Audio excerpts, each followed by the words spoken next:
বাংলাদেশ জামাত ইসলামীর কেন্দ্রীয় নির্বাহী পরিষদ সদস্য, ঢাকা মহানগরী দক্ষিণের অন্যতম সিপাহ সালার, ঢাকা মহানগরী দক্ষিণের আমির, আমাদের একান্ত শ্রদ্ধাভাজন জননেতা জনাব নুরুল ইসলাম বুলবুল। বক্তব্য নিয়ে আসছেন জননেতা জনাব নুরুল ইসলাম বুলবুল।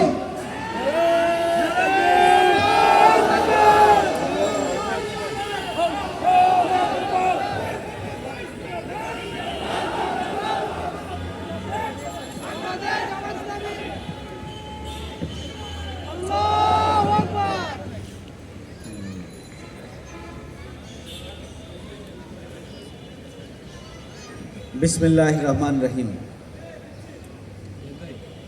বাংলাদেশ জামাত ইসলামী ঢাকা মহানগরী দক্ষিণের বংশাল থানা কর্তৃক আয়োজিত আজকের এই ঐতিহাসিক কর্মী সমাবেশের কর্মী সম্মেলনের সম্মানিত সভাপতি, বিশিষ্ট শিক্ষাবিদ, সমাজসেবক মাহবুবুল আলম ভাই, উপস্থিত সম্মানিত অতিথিবৃন্দ, সমবেত সুধীমণ্ডলী, সাংবাদিক বন্ধুগণ, প্রাণপ্রিয় জামাত ইসলামী বাংলাদেশ বংশাল থানার কর্মী ভাইয়েরা, সমবেত জনতা, আসসালামু আলাইকুম ওয়া রাহমাতুল্লাহি ওয়া বারাকাতুহু। সংগ্রামী ভাই ও বন্ধুগণ,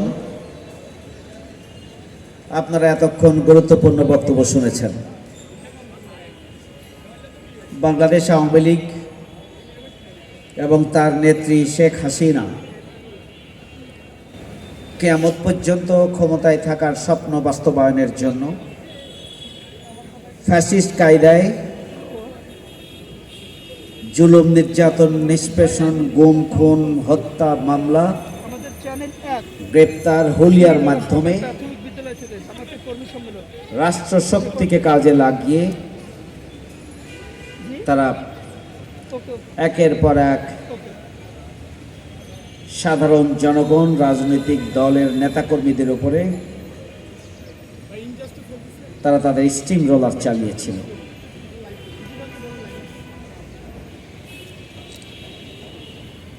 তারা জামাত ইসলামীকে নিষিদ্ধ করার জন্য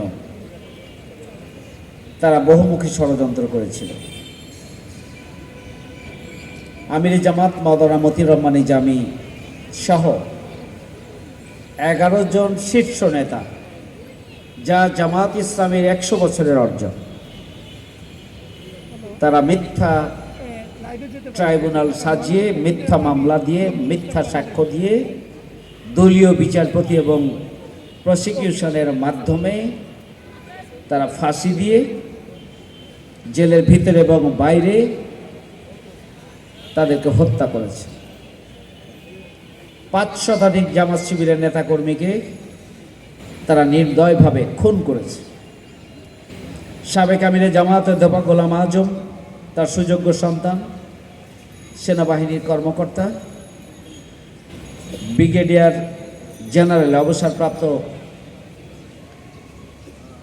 আজমি ভাইকে, আমান আল আজমি ভাইকে তারা গুম করেছে, 9 বছর গুম করে রেখেছে।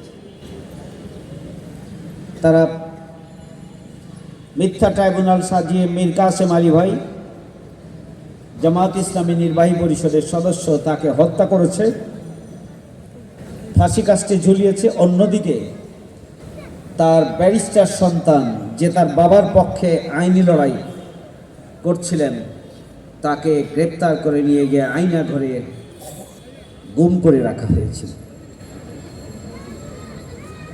এখনো জাকির হুসাইন, মোকাদ্দাস এবং অলিউল্লাহ এখনো গুম রয়েছে, তার পরিবারের কাছে ফিরে যায়নি। জামাত শিবিরের বিরুদ্ধে 20,000 মিথ্যা মামলা দিয়ে লক্ষ লক্ষ নেতাকর্মীকে ঘর ছাড়া করেছে, বাড়ি ছাড়া করেছে, চাকরি ছাড়া করেছে, ব্যবসা ছাড়া করেছে। আমাদেরকে কথা বলার সুযোগ দেওয়া হয়নি। রাজপথে আন্দোলন সংগ্রাম করতে দেওয়া হয়নি, আমাদেরকে মিছিল করতে দেওয়া হয়নি, আমাদেরকে মিটিং করতে দেওয়া হয়নি, মত প্রকাশ করতে দেওয়া হয়নি। বাংলাদেশ জামাত ইসলামের কেন্দ্রীয় অফিস, ঢাকা মহানগরী অফিস সহ বাংলাদেশের উপজেলা, ইউনিয়ন, জেলা সমস্ত অফিসগুলোকে এই দীর্ঘ সময় ধরে তারা বন্ধ করে রেখেছে। জামাত ইসলামী নিবন্ধন করে নিয়েছে, জামাত ইসলামী দাঁড়িপাল্লা করে নিয়েছে, জামাত ইসলামীকে 1 আগস্ট 2024 সালে নিষিদ্ধ ঘোষণা করে তারা কিয়ামত পর্যন্ত ক্ষমতায় থাকার মনে করেছিল যে সবচেয়ে বড় কাজটি বোধহয় তারা করেছে। কিন্তু আল্লাহর একান্ত মেহেরবানি, 1 আগস্ট জামাত ইসলামীকে নিষিদ্ধ করেছে, আর 5 আগস্ট এদেশের ছাত্র জনতা গণঅভ্যুত্থান সংগঠিত করে ওই শেখ হাসিনাকে বিদেশে পালিয়ে যেতে বাধ্য করেছে। জুলুম, নির্যাতন, নিষ্পেষণ চালিয়ে মজলুম জনতার উপরে রাষ্ট্র শক্তিকে কাজে লাগিয়েও দীর্ঘদিন ক্ষমতায় থাকা যায় না। এই হাসিনা অপশক্তি তারা রাষ্ট্র শক্তিকে পুরোপুরি রাজনৈতিক দল এবং জনগণের বিরুদ্ধে দাঁড় করিয়েছে। সংগ্রামী ভাই বন্ধুগণ, 2009 সালে পিলখানার হত্যাকাণ্ড সংগঠিত করে তারা স্বাধীনতার সার্বভৌমত্বকে দুর্বল করে দিয়েছিল। 57 জন সেনা কর্মকর্তাকে হত্যা করে বিডিআরকে ধ্বংস করে দিয়ে বিজিবি গঠন করেছিল। কিন্তু কি হয়েছিল? আমার বাংলাদেশের ভৌগোলিক সীমানাকে অরক্ষিত করে দেওয়া হয়েছিল। সংগ্রামী ভাইয়ের আমার, 5ই মে শাপলা চত্বরে এদেশের আলেম ওলামা এবং কওমি মাদ্রাসার ছাত্রদের উপরে গণহত্যা পরিচালনা করে শত শত মানুষকে সেদিন মৃত্যুর দিকে ঠেলে দিয়েছিল। শুধু তাই নয়, আল্লামা দেলোয়ার হোসেন সাঈদী তার বিরুদ্ধে মিথ্যা মামলা দেওয়ার সাথে সাথে এদেশের তৌহিদি জনতা সেদিন রাজপথে নেমে এসেছে। মাত্র 3-4 দিনের ব্যবধানে 2 শতাধিক জামাত শিবিরের নেতা এবং সাধারণ জনগণকে সেই দিন আওয়ামী লীগ হত্যা করেছে। প্রিয় ভাইয়ের আমার, এগুলো এই জন্যই বলছি,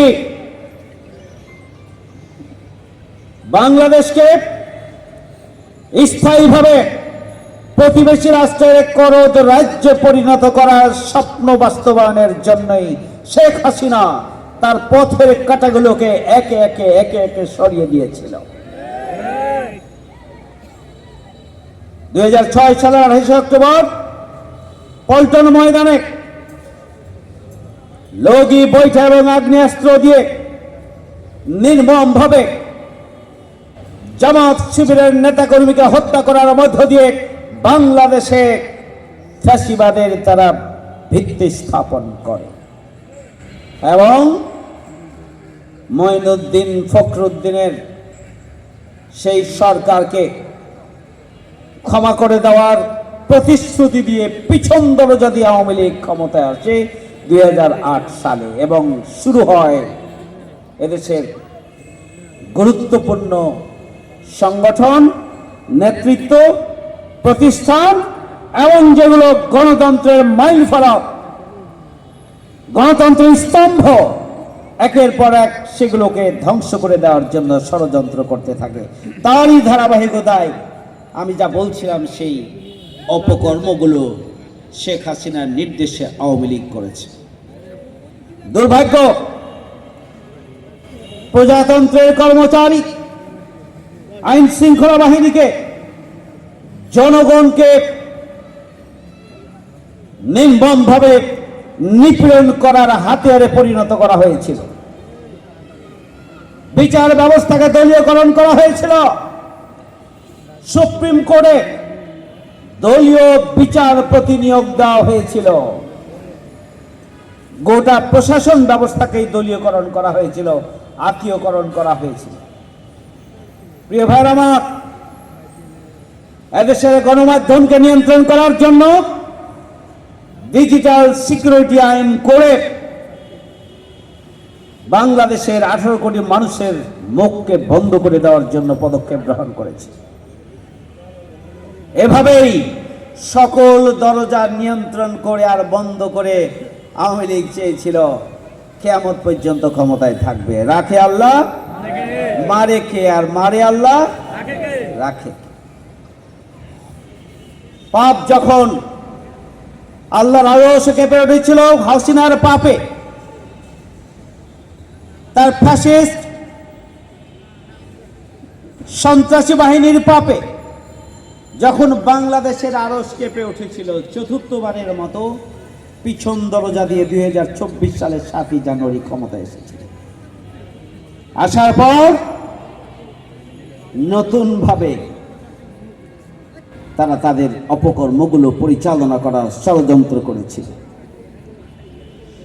17.5 বছরে নির্যাতিত, নিপীড়িত, নিগৃহীত এদেশের জনগণ ফুঁসে উঠেছিল।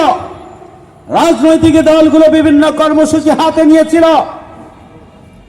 কিন্তু আইন শৃঙ্খলা বাহিনীকে কাজে লাগিয়ে রাজনৈতিক দলগুলোর কর্মসূচিকে নিয়ন্ত্রণ করার জন্য এই আওয়ামী অপশক্তি ভূমিকা পালন করেছিল। কিন্তু এদেশের সংগ্রামী ছাত্র সমাজ বৈষম্য বিরোধী ছাত্র আন্দোলনের ব্যানারে কোটা বিলোপের দাবিতে, সংশোধনের দাবিতে যখন আন্দোলন করেছিল, আওয়ামী লীগ একই কায়দায় রাজনৈতিক আন্দোলনগুলোকে যেভাবে নিশ্চিহ্ন করেছিল, ছাত্রদের সম্মিলিত আন্দোলনকে একই কায়দায় নিশ্চিহ্ন করার জন্য পন্থা বেছে নিয়েছিল। তারা পুলিশ বাহিনীকে তারা মাঠে নামিয়েছিল ছাত্রদের বুকে গুলি করার জন্য।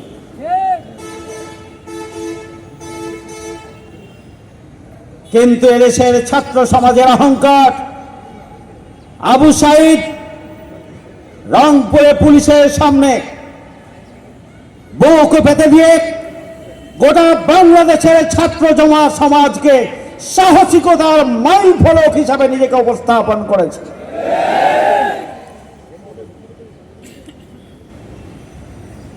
কিন্তু এ হায়নারা আবু সাইদের বুকে গুলি করে নাই।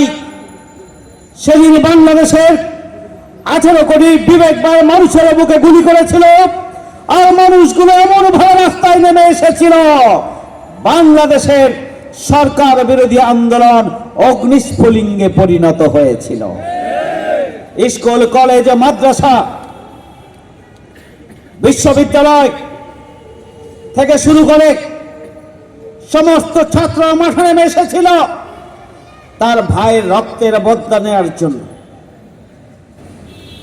অভিভাবকরা নেমে এসেছিলেন, বিশ্ববিদ্যালয়ের শিক্ষকরা ছাত্রদের পাশে দাঁড়িয়েছিলেন, কর্মচারী কর্মকর্তারা নেমে এসেছিলেন, এবং জুলুমের মাত্রা, নিষ্পেষণের মাত্রা যতই বাড়তে থেকেছে, ছাত্র সমাজ ততই গর্জে উঠেছে। পুলিশের বুলেট কাজে আসে নাই, হায়নাদের বুলেট কাজে আসে নাই।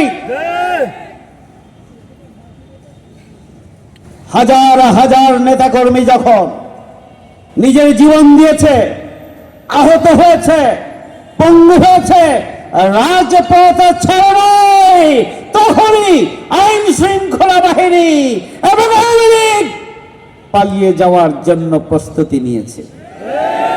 দুর্ভাগ্য, একটা দেশে গণঅভ্যুত্থান হয়েছে, কতটা অপরাধ তারা করেছিল, আল্লাহর আরশ কেঁপে উঠেছিল। 300 এমপি, ভুয়া এমপি সব দেশ ছাড়ছে। একসাথে জাতীয় মসজিদের ইমাম সাহেব আওয়ামী লীগের দালাল, তিনিও সেখান থেকে পালিয়েছে। সমস্ত মন্ত্রী এমপিরা পালিয়ে যেতে বাধ্য হয়েছে। এমন অপরাধ করেছে, এমন জুলুম করেছে মানুষের প্রতি, যে জুলুমের সেই পাপের শাস্তি হিসাবে মাটির উপরে থাকার আর কোনো অধিকার ছিল না। তাদেরকে পালিয়ে যেতে হয়েছে, তাদেরকে অন্ধকারে লুকাতে হয়েছে, কারণ তারা গণদুশমন, তারা গণহত্যাকারী এবং জনগণের বুকে গুলি চালিয়ে তারা ক্ষমতায় থাকার ষড়যন্ত্রের ধারাবাহিকতায় ছাত্রদের বুকে গুলি করে ছাত্রদের আন্দোলনকে স্তব্ধ করে দেওয়ার ফল দাঁড়িয়েছে এই ছাত্ররা 52 সালে বাধা মানে না, জীবন দিয়েছে। 69-এর গণঅভ্যুত্থানে নেতৃত্ব দিয়েছে, 71-এ তারা নেতৃত্ব দিয়েছে, 90-এর গণঅভ্যুত্থানে তারা নেতৃত্ব দিয়েছে, 24-এর গণঅভ্যুত্থানের নেতৃত্ব দিয়েই বাকশাল মুক্ত বাংলাদেশ গঠন করেছে দেশের বীর ছাত্র জনতা। আমরা তাদেরকে সংগ্রামী স্যালুট জানাই। সংগ্রামী ভাইয়ের আমার, আজকে আমরা একটি নতুন বাংলাদেশ পেয়েছি। এই নতুন বাংলাদেশের অগ্রাধিকার হচ্ছে এই ভেঙে পড়া বিপর্যস্ত লুটপাটের স্বর্গরাজ্য, দলীয়করণ এবং দুর্নীতির আখড়া বাংলাদেশের প্রতিটি মন্ত্রণালয় এবং ব্যবস্থাকে সংস্কার করা হচ্ছে প্রধান চ্যালেঞ্জ। চ্যালেঞ্জ হচ্ছে আমাদের যারা জীবন দিয়েছে অগ্রাধিকারের ভিত্তিতে, তাদেরকে পুনঃপ্রতিষ্ঠিত করা, তাদের পরিবারের পুনর্বাসনের পদক্ষেপ গ্রহণ করা। অগ্রাধিকার হচ্ছে যারা আহত হয়েছেন, হাত হারিয়েছেন, পা হারিয়েছেন, চোখ হারিয়েছেন, অঙ্গহানি হয়েছে, এখনো হসপিটালের বেডে কাতরাচ্ছেন। অগ্রাধিকার হচ্ছে তাদের ট্রিটমেন্টের জন্য দেশের বাইরে উন্নত চিকিৎসার জন্য পদক্ষেপ গ্রহণ করা। আমরা চাই বর্তমান অন্তর্বর্তীকালীন সরকার হাজারো শহীদের রক্তের বিনিময়ে অর্জিত এই নতুন বাংলাদেশে শহীদদের রক্ত এবং আহতদের কোরবানির ওপরে তারা আজকে ক্ষমতায় এসেছেন। অগ্রাধিকার বিবেচনায় যদি ভুল করেন, তাহলে শহীদদের স্বপ্ন বাস্তবায়িত করা সম্ভব হবে না, তাহলে শহীদের পরিবারগুলো প্রশান্তি লাভ করতে পারবেন না। সংগ্রামী ভাইয়ের আমার, বর্তমান সময়ে আমাদের চ্যালেঞ্জ হচ্ছে ওই ফ্যাসিস্ট অপশক্তির দীর্ঘ 16 বছরে সমাজ এবং রাষ্ট্রের বিভিন্ন স্তরে স্তরে, সেক্টরে সেক্টরে তারা তাদের দলীয় সন্ত্রাসীদেরকে বসিয়ে রেখেছে। রাষ্ট্রযন্ত্রের বিভিন্ন অংশে এখনো ফ্যাসিবাদকে এই 15 বছরে টেনে আনার জন্য ভূমিকা পালন করেছেন যারা, ফ্যাসিবাদকে সম্প্রসারণে যারা ভূমিকা পালন করেছেন, শেখ হাসিনার হাতকে শক্তিশালী করার জন্য যারা ভূমিকা পালন করেছেন, দুর্নীতি লুটপাটের স্বর্গরাজ্যে পরিণত করার জন্য যারা ভূমিকা পালন করেছেন, শেখ হাসিনাকে ফ্যাসিস্ট হয়ে ওঠার জন্য যারা ভূমিকা পালন করেছেন, তারা এখনো রাষ্ট্রযন্ত্র এবং সমাজের বিভিন্ন সেক্টরে রয়েছে। অবিলম্বে তাদেরকে প্রত্যাহার করে তাদেরকে বিচারের মুখোমুখি করতে হবে। আর বিনা কারণে অন্যায়ভাবে আওয়ামী লীগ না করার কারণে, ছাত্রলীগ না করার কারণে, যুবলীগ না করার কারণে, স্বেচ্ছাসেবক লীগ না করার কারণে মেধাবী এদেশের সন্তান যারা, তাদেরকে বিশেষের বিভিন্ন পর্যায় থেকে বাদ দেওয়া হয়েছে, ওএসডি করে রাখা হয়েছে, পুলিশে ওএসডি করে রাখা হয়েছে, আইন শৃঙ্খলা বাহিনীতে ওএসডি করে রাখা হয়েছে, সিভিল প্রশাসনে ওএসডি করে রাখা হয়েছে এবং বিচার প্রশাসনেও ওএসডি করে রাখা হয়েছে। এমনকি মিথ্যা মামলা দিয়ে এবং মিথ্যা রিপোর্ট দিয়ে, পুলিশ রিপোর্ট দিয়ে অনেককেই চাকরি থেকে বঞ্চিত করা হয়েছে। আমি পরিষ্কার করে বলতে চাই, গণঅভ্যুত্থান পরবর্তী যেভাবে বর্তমান অন্তর্বর্তীকালীন সরকার জনগণের সমর্থনের ভিত্তিতে ক্ষমতা গ্রহণ করেছেন, এখানে সংবিধান প্রযোজ্য নয়।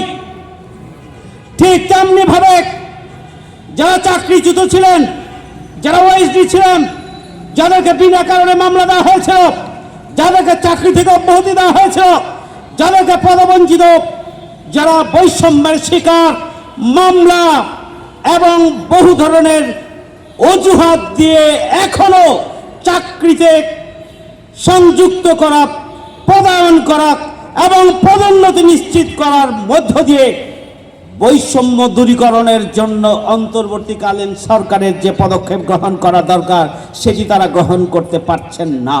এটা খুবই দুঃখজনক। আমরা এটি মেনে নিতে পারি না। আইনের দোহাই দিয়ে ক্ষতিগ্রস্ত, বিপর্যস্ত এবং বৈষম্যের শিকার যারা, তাদেরকে এখনো কেন তাদের অধিকার ফিরিয়ে দেওয়া হচ্ছে না, আমরা তা জানতে চাই। অবিলম্বে তাদেরকে অ্যাকোমোডেট করা হোক এবং তাদের অধিকার তাদেরকে বুঝিয়ে দেওয়া হোক। গণঅভ্যুত্থানের 5 মাস চলে যাচ্ছে, বৈষম্যের শিকার যারা এখনো তারা তাদের অধিকার ফিরে পায়নি এবং পাবে না, এটি হতে পারে না, এটি আমরা মেনে নিতে পারি না। অন্তর্বর্তীকালীন সরকারের মধ্যে যদি কোনো ভূত থাকে, সে ভূতকে সরাতে হবে।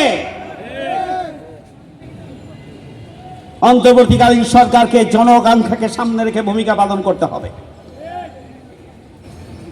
জনগণের প্রত্যাশা পূরণে ভূমিকা পালন করতে হবে। সংস্কার করবেন, আপনাদের হাতে এখন দায়িত্ব রয়েছে। সংস্কার ছাড়াই বহু সমস্যার সমাধান করা যায়, সেগুলো আপনারা করছেন না কেন? আমি আজকে তা জানতে চাই। সংগ্রামী ভাইয়ের আমার, 5ই আগস্টে বিপ্লবের পরে শেখ হাসিনা তার প্রেতাত্মাদের দিয়ে বাংলাদেশে একের পর এক ষড়যন্ত্র এবং চক্রান্ত চালিয়ে যাচ্ছে সরকারকে বিব্রতকর পরিস্থিতির দিকে ঠেলে দেওয়ার জন্য। কিন্তু জনগণকে আমি এটুকু বলতে চাই, শেখ হাসিনা এবং আওয়ামী লীগ আবারও ক্ষমতায় আসবেন, বাংলাদেশে রাজনীতি করবেন, এটা ভুলে যান। এটা স্বপ্ন, স্বপ্নই থেকে যাবে। এই দুঃস্বপ্ন কোনোদিন বাস্তবায়ন হবে না। এদেশের জনগণ আপনাদের দুঃস্বপ্ন বাস্তবায়িত হতে দেবে না। আপনারা যতবার ওদিকে চুলকাবেন আর বাংলাদেশে আপনার প্রেতাত্মারা যত নড়াচড়া করবে, বাংলাদেশের জাতীয় ঐক্য আরো সুদৃঢ় হবে, আরো ইস্পাত কঠিন পাথর হবে, আরো সীসাডালা প্রাচীরের নয় বাংলাদেশের জনগণ ঐক্যবদ্ধ হবে। সুতরাং ওখান থেকে সরে যান। আমরা প্রতিবেশী রাষ্ট্রকে বলতে চাই, সমতার ভিত্তিতে, মর্যাদার ভিত্তিতে আমাদের সম্পর্ক থাকবে, কিন্তু বাংলাদেশের উপরে আমরা কোন দাদাগিরি মেনে নেব না, নেব না এবং নেব না। আওয়ামী লীগ আপনাদের কাছে বাংলাদেশকে বিক্রি করেছিল। ৭১ সালে এদেশের জনগণ বাংলাদেশকে স্বাধীন করেছিল, আর আওয়ামী লীগ আপনাদের কাছে এদেশের প্রাণ শক্তি, স্বাধীনতার সার্বভৌমত্বকে বিক্রি করে দিয়েছিল। 5ই আগস্ট বাংলাদেশের ছাত্র জনতা জীবন দিয়ে সেই স্বাধীনতার সার্বভৌমত্বকে ফিরিয়ে এনেছে। সুতরাং আপনারা ভুলে যান, বাংলাদেশ নিয়ে দাদাগিরি করা আপনাদেরকে ভুলে যেতে হবে। সংগ্রামী ভাইয়ের আমার, আমাদের অমুসলিম বন্ধু যারা, প্রতিবেশী যারা, তারা শেখ হাসিনার কিরণক হিসাবে ভূমিকা পালন করছেন। আমি বিনয়ের সাথে বলতে চাই, আপনারা যারা নেতৃত্বে আছেন, এদেশের আবহমান কাল থেকে বাংলাদেশে হিন্দু মুসলমান বৌদ্ধ খ্রিস্টান সম্প্রীতির বাংলাদেশ গড়ে তুলেছে। এখানে কখনোই সাম্প্রদায়িক দাঙ্গা হয়নি, এখানে কখনোই কেউ কারো উপর আক্রমণ হামলা করে নাই, কারো বাড়িঘর দখল করে নাই। কেউ যদি করে থাকে তার নাম হচ্ছে আওয়ামী লীগ, তার নাম ছাত্রলীগ, তার নাম শেখ হাসিনা, তার নাম যুবলীগ। আর একটি শান্তিপ্রিয় বাংলাদেশে সেই আওয়ামী লীগ যুবলীগ যাদের দ্বারা আপনারা নির্যাতিত হয়েছেন, ট্রাম্প কার্ড হিসাবে আপনাদেরকে বারবার তারা ব্যবহার করেছে। আপনারা সাধারণ হিন্দু সম্প্রদায়কে, অমুসলিম সম্প্রদায়কে বিব্রতকর কোনো পরিস্থিতির মধ্যে ফেলবেন না। নেতৃত্বে যারা রয়েছেন, আপনাদের মাথা যদি দেশের বাইরে থাকে আপনারা ভুল করবেন। বাংলাদেশের জনগণ শান্তিপ্রিয়, বাংলাদেশের জনগণ শান্তি চায়, সম্প্রীতি চায়, ভ্রাতৃত্ব ভালোবাসার বন্ধনে আবদ্ধ হয়ে দল মত জাতি ধর্ম বর্ণ নির্বিশেষে এক নতুন বাংলাদেশ গড়ে তুলতে চায়। সুতরাং আপনারা শেখ হাসিনার কিরণক হিসাবে ভূমিকা যাই পালন করুন, হয়তো সময়ের ব্যবধানে সাধারণ অমুসলিম সম্প্রদায় তা উপলব্ধি করবে। বাংলাদেশের একজন নাগরিক হিসাবে আমাদের যেমন অধিকার আছে, যে ধর্মেই তারা বিশ্বাসী হোক না কেন, সব ধরনের মানুষের সাংবিধানিক সেই অধিকার আছে। বর্তমান সরকার সেই অধিকার প্রতিষ্ঠার জন্য, অধিকার বুঝিয়ে দেওয়ার জন্য বদ্ধপরিকর বলে আমরা সাধারণ জনগণ বিশ্বাস করি। সংগ্রামী ভাইয়ের আমার, আজকের এই কর্মী সম্মেলনে দেশের এই চলমান পরিস্থিতির প্রেক্ষিতে আমি আপনাদের সামনে এক নম্বর কথা বলতে চাই, যা আপনাদেরকে সদা সচেতন এবং সতর্ক থাকতে হবে। যে কোনো চক্রান্ত এবং ষড়যন্ত্রের বিরুদ্ধে দাঁত ভাঙা জবাব দেওয়ার জন্য জাগ্রত জনতাকে সাথে নিয়ে প্রস্তুত থাকতে হবে। দুই, ইসলামের আদর্শিক সৌন্দর্যকে সমস্ত মানুষের ঘরে ঘরে পৌঁছে দেওয়ার জন্য ব্যাপক ভিত্তিকে দাওয়াতি কার্যক্রম পরিচালনা করতে হবে। একটি পরিবারের কোন সদস্য যেন আমাদের ইসলামের আদর্শিক সৌন্দর্যের দাওয়াত থেকে বঞ্চিত না হয়। তিন, জামাত ইসলামীর কর্মীদেরকে ইসলামের বিরুদ্ধে, জামাত ইসলামীর বিরুদ্ধে যে অপপ্রচার রয়েছে, সেই অপপ্রচার অপনোদনের জন্য যুক্তিভিত্তিক উপস্থাপন করতে হবে। এই জন্য আমাদেরকে জ্ঞান অর্জন করতে হবে। পাশাপাশি সত্যের সাক্ষ্য হিসেবে আমরা এমনভাবে নিজেদেরকে গড়ে তুলব, আমরা যাতে করে মানুষের সামনে আমরা একটি সত্যের সাক্ষ্য হিসাবে নিজেদেরকে উপস্থাপন করতে পারি। সেভাবেই আমরা আমাদেরকে সার্বিকভাবে গড়ে তুলব ইনশাআল্লাহ। মহান রব্বুল আলামিন আগামী দিনে এই বংশাল থানাকে ইসলামী আন্দোলনের জন্য একটি দুর্ভেদ্য ঘাঁটি হিসাবে প্রস্তুত করার ক্ষেত্রে নিজ নিজ অবস্থান থেকে কার্যকর, সক্রিয়, ইতিবাচক এবং ব্যাপক ভিত্তিক সমাজ কল্যাণমূলক কাজ সহ সামগ্রিক কার্যক্রম যদি আমরা বাস্তবায়ন করতে পারি, তাহলেই আজকের কর্মী সম্মেলন সার্থক হবে। সবাইকে ধন্যবাদ। আল্লাহ হাফেজ। বাংলাদেশ জিন্দাবাদ।